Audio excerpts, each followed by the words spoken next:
I never thought I would spend my old age telling a story like this, but life has a cruel sense of humor.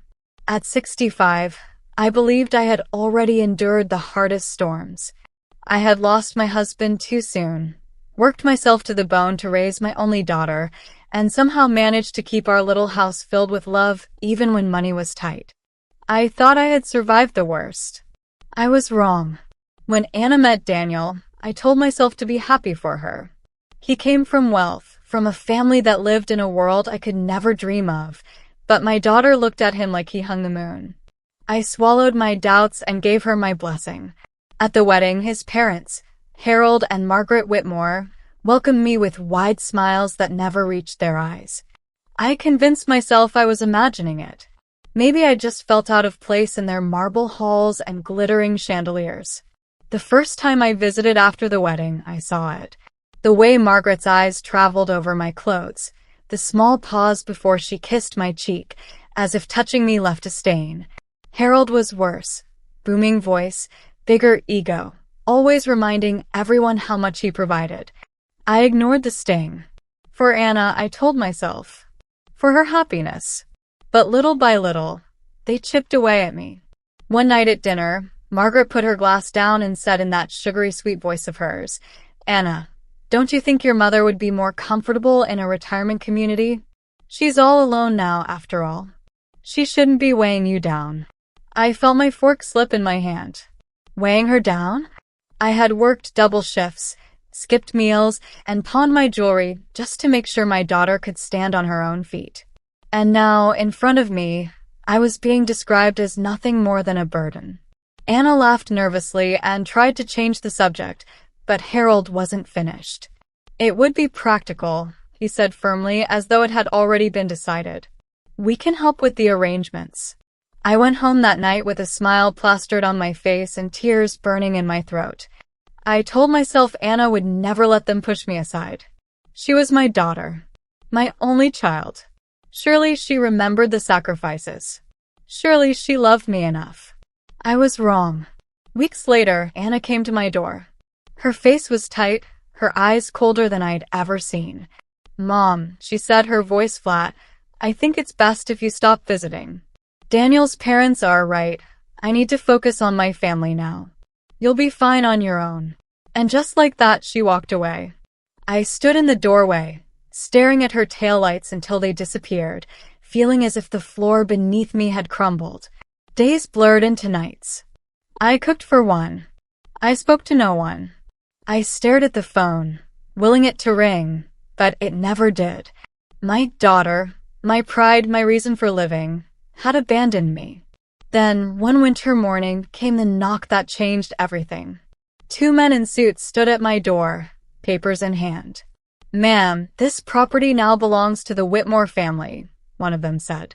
"You have 30 days to vacate." At first, I laughed. It had to be a mistake. This was my home. My husband and I had paid for every brick, every nail. But the papers were real. And at the bottom, scrawled in ink I recognized all too well, was Anna's signature. My daughter had signed away my house. I remember sinking onto the floor, my hands shaking so badly the papers slipped away. The walls around me, the same walls that had witnessed birthdays and Christmas mornings and late-night stories, suddenly felt like strangers. The house no longer belonged to me. Nothing did. That night, I sat alone in the darkness. Something inside me cracked, and then hardened. The tears dried. The grief burned into anger. If they thought I would just vanish quietly, they were wrong. That was the night I swore I would make them regret every single thing they had done to me. And so began the plan for my revenge. The weeks that followed were a blur of packing boxes and unanswered questions. I didn't sleep, not really. I just moved from room to room, touching the walls, the furniture, the photographs, trying to memorize every detail before it was taken from me. Each item I wrapped carried a story. The chip teapot my husband bought me at the flea market when we were too broke for anything else, the little rocking chair Anna used to sit in when she was 4, the quilt my mother stitched before she died. And yet, to the Whitmores, it was all just clutter to be cleared out. I told myself not to hate my daughter, but how could I not? Every time I looked at her signature on those papers, I felt the knife twist deeper. Still, some part of me wanted her to come rushing through the door, crying, saying it was all a terrible mistake. She never did. On the 31st day, I stood outside the house with my last suitcase, watching a moving truck pull up with Whitmore servants already barking orders. Margaret stepped out of her sleek black car, pearls around her neck, lips painted like she was attending a gala. She glanced at me, her smile cold as stone. "Goodbye, dear. Don't worry, we'll take good care of the place." I wanted to scream, to claw at her perfect little face, but I didn't. I simply turned and walked away. They thought they had one. That was their first mistake. For the first time in my life, I allowed myself to be cruel and thought. I thought about how Harold loved flaunting his wealth, how Margaret worshipped appearances, how Daniel depended on his parents' money, and how Anna, my Anna, was desperate to keep their approval. I realized then that they had one weakness, a soft underbelly they tried to keep hidden: greed. They valued nothing more than money and the illusion of power. I had always believed myself to be a simple woman, but losing everything changes you. I still had one advantage they didn't know about. I wasn't as poor as they thought. My husband and I had been careful savers. We had invested quietly, bought land outside the city, and kept accounts in my name only. It wasn't the kind of money the Whitmores flaunted, but it was enough. Enough to start something. Enough to build a weapon they would never see coming. I began my new life in silence, moving into a small apartment no one in their world would bother to visit. I sold a little land, liquidated some investments, and used the money to set things in motion. The Whitmores thrived on reputation, on looking untouchable, but I knew the truth. Every empire has cracks. All it takes is the right pressure in the right place. Late at night, I would sit by the window with my cup of tea and sketch out the plan. It was patient, deliberate, merciless. They had stripped me of my home, my pride, my family, but I would strip them of something much greater. And when the day came, they would never see it coming. I didn't move fast. That's what people like the Whitmores expect, that anger makes you reckless, that you rush into mistakes. But I had been a mother, a wife, a woman who managed an entire household on pennies when needed. Patience was my second skin. I let them settle into what used to be my house, let them repaint the walls, hang their gilded portraits, throw their wine-soaked parties on the lawn where I once watched. Anna chased fireflies. And while they reveled, I watched. I listened. I waited. It started small. A quiet conversation with an old friend of Harold's, an accountant who had long grown tired of Whitmore arrogance. Over coffee, he let things slip. The family was overextended. Their fortune wasn't endless. They lived off appearances, off loans and half-baked investments, off the illusion that money would always flow their way. The cracks I suspected weren't just real. They were wide open. I began pulling threads. Anonymous tips to regulators. A quiet letter slipped to a journalist. I didn't need to lie. The truth was damning enough. Margaret had been skimming charity funds. Daniel had used company accounts to fuel his gambling habit. Harold had mortgaged properties 3 times over. Anna, my daughter, had signed her name beside theirs, blind and eager, desperate to stay in their good graces. Every whisper I set loose turned into an echo. The city papers started printing headlines, investors began asking questions, and slowly, ever so slowly, the mighty Whitmore name started to tremble. I stayed silent, unseen, a ghost in their world.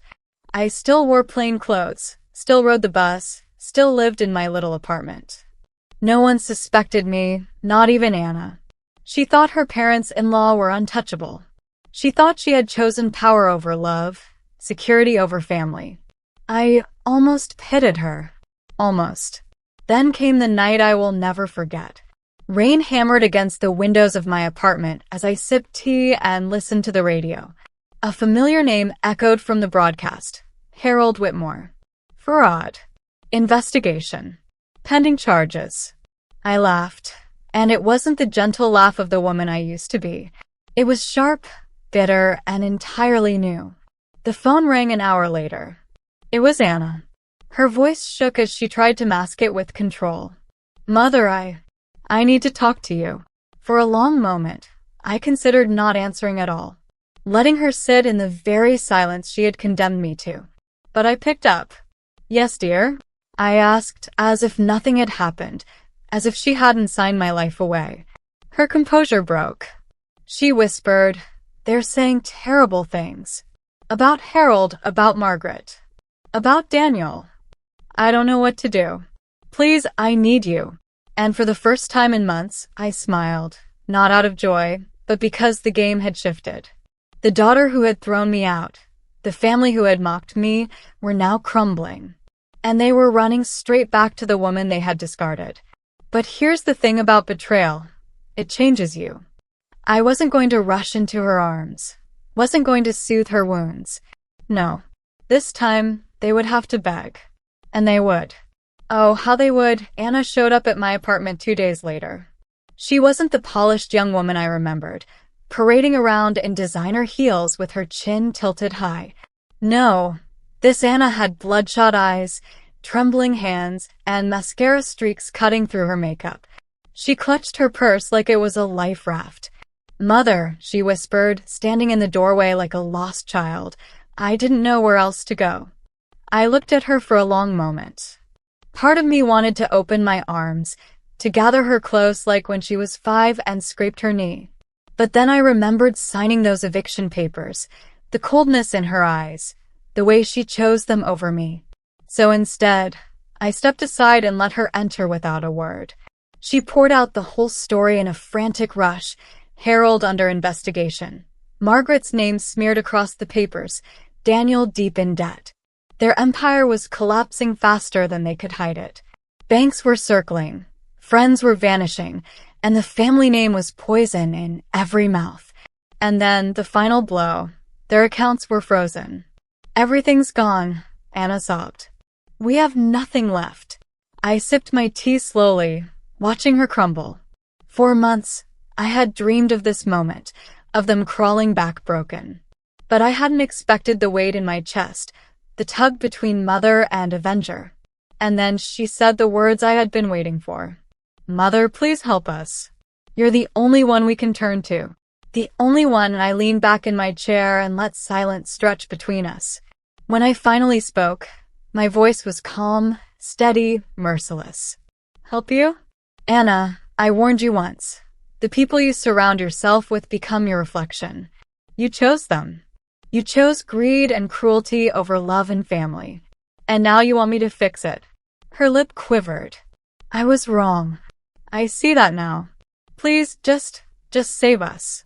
I almost laughed, but instead I stood and walked to the little cabinet in the corner. From it, I pulled out a single folder, the kind that could destroy or save lives. Inside were deeds, accounts, investments, all the wealth my husband and I had hidden away. Enough to rebuild, enough to start fresh, enough to rescue them from ruin. I set the folder on the table, just close enough for her to see the thick stack of papers. Her eyes widened, greedy hope flashing just like Margaret's always had. But before her fingers could touch it, I pulled it back and slipped it into a drawer. No, I said simply. The shock on her face was almost pitiful. Mother, you can't. We'll lose everything. You already did, I interrupted, my voice sharper than steel.